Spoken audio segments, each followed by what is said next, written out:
Bismillahirrahmanirrahim. Elhamdülillah. Vessalatu vessalamu ala Rasulillah. Amma ba'd. Assalamu alaikum urmattu mekendeşler. Tutkan rozаңыздарды жараткан Алла Таала кабыл алып, амал дептерlerге көп-көп сооптор насип этсин. Бүгүнкү биздин Рамазан арулуктун айы телеберүүнүн негизги темалары этикаф деген эмне, этикафка кандай отурат, ал эми аял кишилер этикафка отурса болобу? Ушундай эле исламда тавассул кылып Алладан суроо барбы деген темалардын айланасында Алла Таала кадыр кылганча сөз кылмакчыбыз. Ал эми телеберүүчүлөрдөн келген суроолорго иншаллах жооп бергенге аракет кылабыз. Албетте динибизде этикаф деген бар. Бұл этикаф дагы ошол орозо Рамазан ай кирип келгенде, Рамазан айдын эң акыркы 10 күнү калганда мына ошо этикафка туруу бар. Албетте бул ушу эркек кишилер үчүн мечитте этикафка туруп, ошол жерде намаз окуп, ошол жерде үйүнө барбастан, ошол мечитте тамак жеп, ошол жерде жатып уктап, зикирлерди кылып, ибадаттарды кылып, ал эми эшикке чыгып, дарат алганга, ушундай бир өзүнүн бир ажатына гана чыкканга уруксат болот. Ал эми жөн эле мындай бир чыгып, алысыраак жерлерге барып келсе эгер, бул этикафы бузулат. Ошондуктан этикаф деген бул өзү пайгамбарыбыздан калган сүннөт. Пайгамбарыбыз Мухаммад саллаллаху алейхи ва салламдагы ошол ар бир Рамазан ай кирип келгенде, ошол орозонун 21 күнүнөн баштап акыркы 10 күнүндө ошол мечитте этикафка турган. Ал эми этикафтын албетте ошо бир чоң жамааттан бир адам этикафка отуруп, ошондой бир 10 күн мечитте зикир кылып, ибадаттарды кылып, ошол этикаф ниети менен албетте отурган болсо, ошол калган жамааттын мойнуна сакыт болот. Ал эми этикафка отурган ошол инсан мечитте, эгер ошол мечитте жума намаз окулбай, башка бир мечитте эгер жума намаз окула турган болсо, жума күнү жума намазга чыгып барып ошол жума намазды окуп келгенге болот. Этикафы эч кандай бир бузулбайт. Ал эми жөн эле мындай бир өз алдынча чыгып кеткен болсо, же болбосо бир жаназа намаз болуп калып, жаназа намазга бара турган болсо, анда этикафы бузулат. Себеби бул жаназа намаз фарзи кифая деп коет.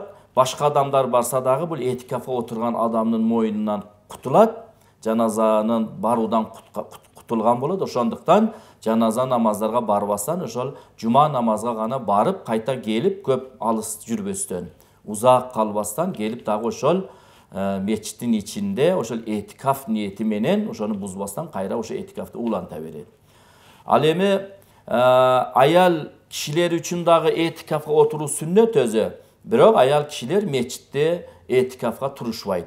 Этикафка ошол өзүнүн, ошол аял кишилер өзүнүн жашаган үйүндө ошол дайыма ошол намаз, албетте ар бир өзүнүн үйүбүздө 3-4 комнат үйүбүз болгон болсо, бир үйүбүздү дайыми ошол жай намаздарды коюп, таза кармап, намаз окуй турган каана кылып коебуз го. Мына ошол дайыма ошол намаз окуп, ошол жерде ибадат, тилаватлык Кур'ан боло турган ошол үйүбүздө, ошол бир комната үйүбүздө, ошол аял кишилер дагы ошол жерде этикаф күтүп, ошо үйүнөн чыкпастан, бир гана ошол сыртка ажат үчүн чыгып, кайра келип, ошол зикир кылып, ибадаттарды кылып, мына ушундай этикаф ниети менен отурса, бул этикаф ибадаты дагы албетте бул эң бир чоң соопторго ээ боло турган, бул этикафта отуруп дуалар кабыл боло турган мезгил болот. Бул этикафта отурган адам дагы ушу шайтандын алдоо васвасаларынан, азгырыгынан кутулуу мына ушул жерде ушундай бир отуруп ушул жерде зикир кылат. Ал эми албетте бул этикафтын дагы ушундай бир пайдалары чоң. Мына ушул ыйык Рамазан айында азыр бүгүнкү күндө мына Рамазан айыбыз дагы акырлап калды. Ошон үчүн мына аввалха рахматун ва авсатха магфиратун ва ахира итқан минан ниран деп ушу тарава намаз окуганда дагы мына таспеда ушул айтылып атат. Аввалха рахматун дегени орозонун биринчи күндөн баштап 10-чу күнгө чейин рахмат, Алла Тааланын рахмат күндөрү экен, Алла Тааланын ырайымдуулук күндөрү экен. Бир гана бул жерде ошол пендеге да ырайымдуулук кыла турган сааттар экен. Пенде бир гана адам баласына эмес, мына ушундай Алла Таала жараткан жалпы махлуктарга бир ырайымдуулук кыла турган күндөр экен. Ошондуктан мына аввалха рахмат ырайымдуулук күндөр деп аталган. Ал эми орозонун 11-чи күндөн баштап 20-чы күнгө чейин ваусатха магфиратун магфират күндөрү башталат. Орозонун 11-чи күндөн 20-чы күнгө чейин күнөөлөрдү кечире турган, катааларды кечире турган мына ушундай күндөр жана сааттар башталат.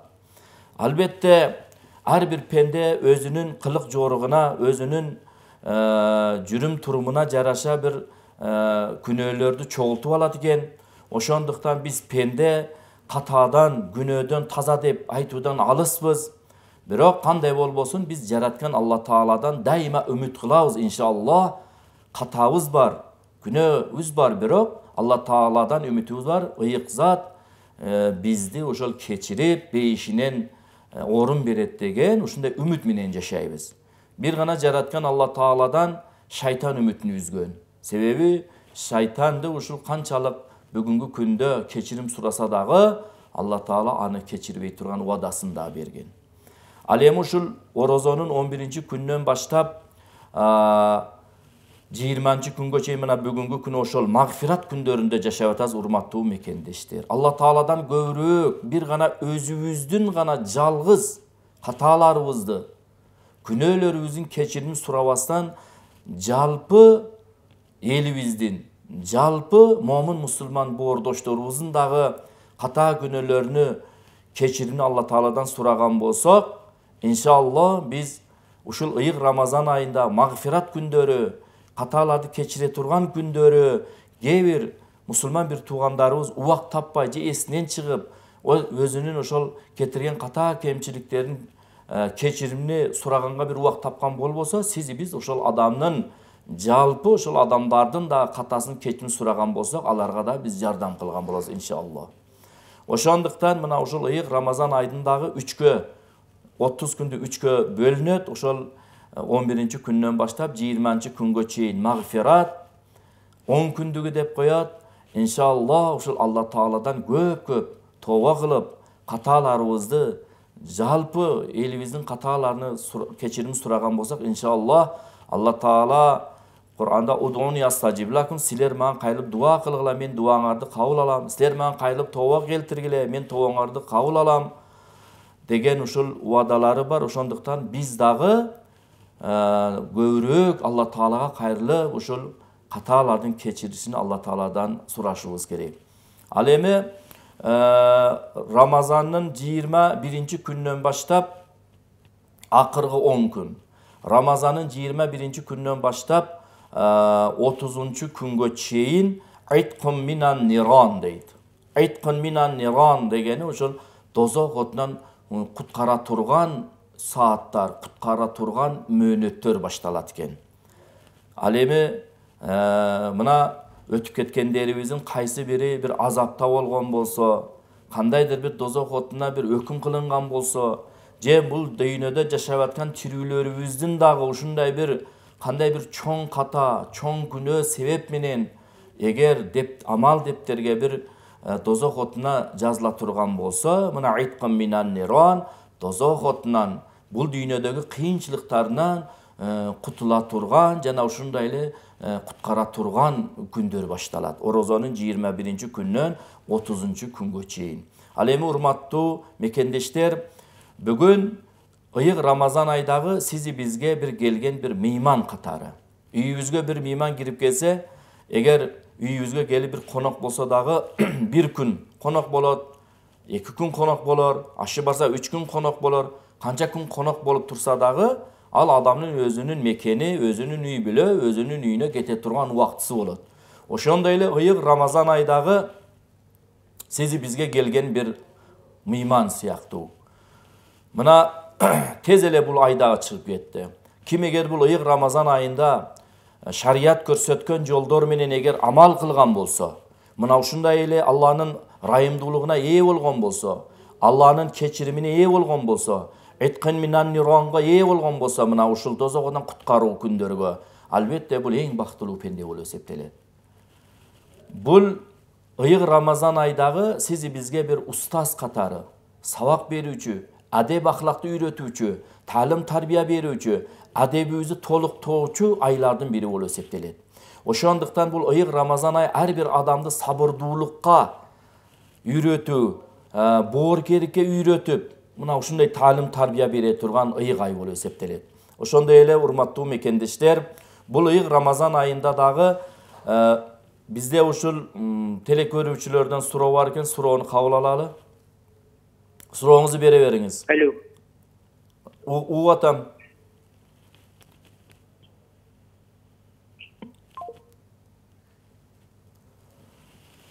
Telefon baylanış üzüldü okşayt.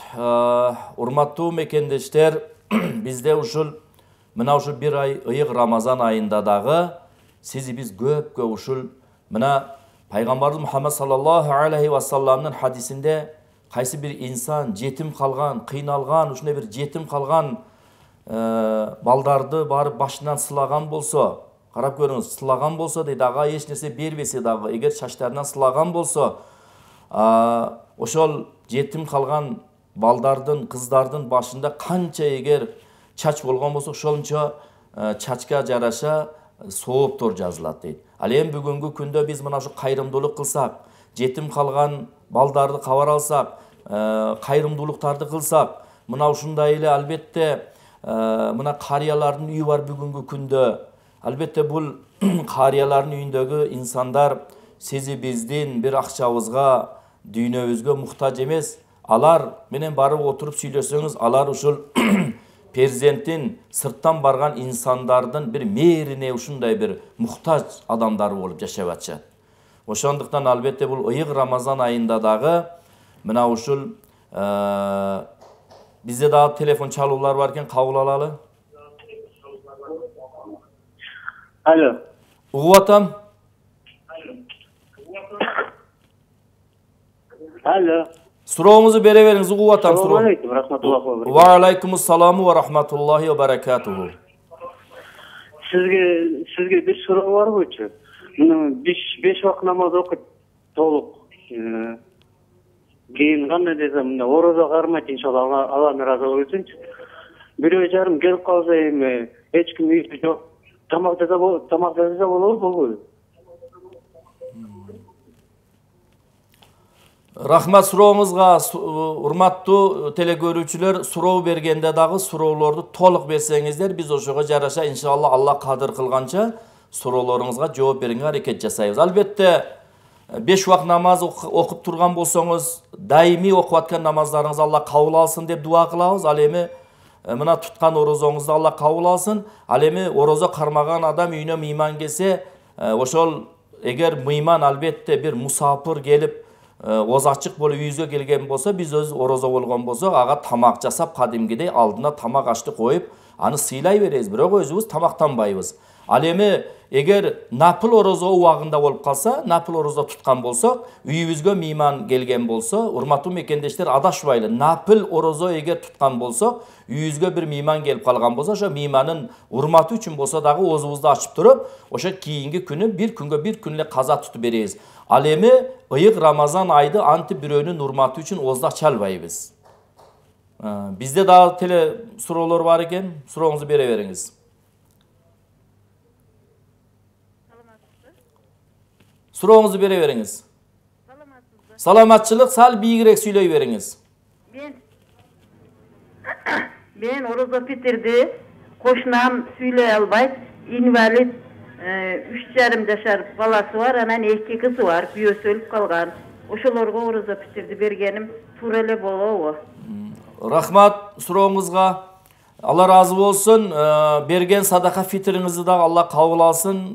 Oşol siz berip atkan oşol oroza pitirdi berin oşol uy bülögö dagı Allah Taala alarga dagı meynet dartana şifa bersin dep dua kılabız. Albatta bergen sadaka fitringiz tuura bolot. Бүгүнкү күндө ошо садака фитрди ошондой бир кыйналган, колунда жок, ошо сизи биздин бере турган садака фитрибизге муктаж көз каранды болуп турган адамдарга берсек дүрүс болот. Бере бериңиз, дүрүс болот, Алла кабыл алсын. Орозоңузду да, садака фитрди дагы. Мына ушу урматтуу мекендештер,